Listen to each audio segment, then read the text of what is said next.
Anyway, so here it is. It is a standard jeweler's magnifying glass. Now this is not a proper jeweler's one, it's just a $8.99 eBay copy with a little bit of magnifying glass in it, but this is how it works. It sort of folds back like this, and that's how it works. It sits like that, you look through it, you put what you want to magnify in here, and that's it. Now for me, that's okay, but I want to do it totally hands-free, don't have to bend over the magnifying glass, want to make it easy myself, so I use these things. And they're called helping hands, and they're used for things like airbrushing, arts and crafts type stuff, for if you want to do some work on fly tying and all that, you can use them for that as well. They've got alligator clips here, these are usually silver, but it's been used for airbrushing so much they've just gone totally black. So what I do is I put it here in this alligator clip, like that, and now you can see directly down there, and you see it magnifies it not too badly if you put in between the usual part, the magnifying glass and the stand. But not one reason, other than not having to use my hands and play around with this, is I don't actually put it between the magnifying glass, I actually put it beneath it. And as you can see, the magnification is just huge. So, I just changed the lighting a little bit, but to show you the final part of the puzzle for this setup is I use a head torch.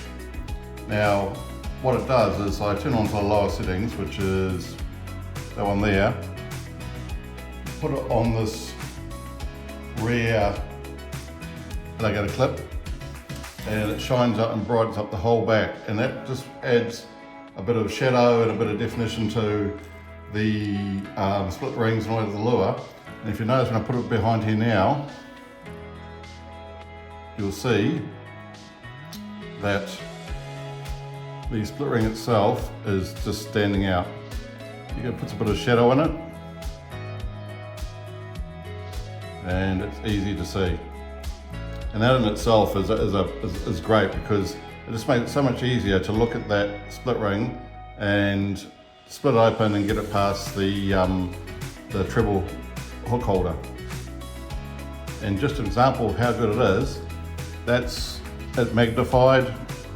You can you obviously go back and forwards a little bit, it changes the magnification, but that's magnified. If I take the magnifying glass away, that's not magnified, so it's a major difference. And you can see how much time you'd save locating those various endpoints in the split rings and being able to get them around the treble to remove the treble. So here's an example of how I take trebles off with the setup I've got. I look at the split ring, which is really magnified, and find the end of the split ring, which is right there. I go in with my treble pliers and just get it set up. And now just clamp on it, easy as that. And when you twist it, you should have a little bit of a click.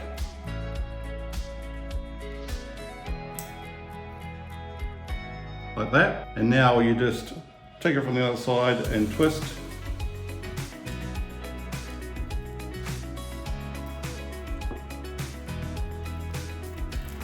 And that's how they come off, real easy.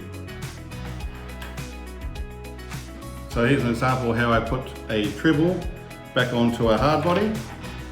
I put under the little microscope thing again, have a look where the end of the split ring is, go on my split ring pliers and just open up the split ring, get the hard body, line it up, and we should hear a click when it engages, like that. And then you just twist, and there you go, back on, easy as that. So there's an example of how to do the process. It's really easy, really simple, and it cuts a lot of frustration for me, trying to get those trebles back on and open those split rings.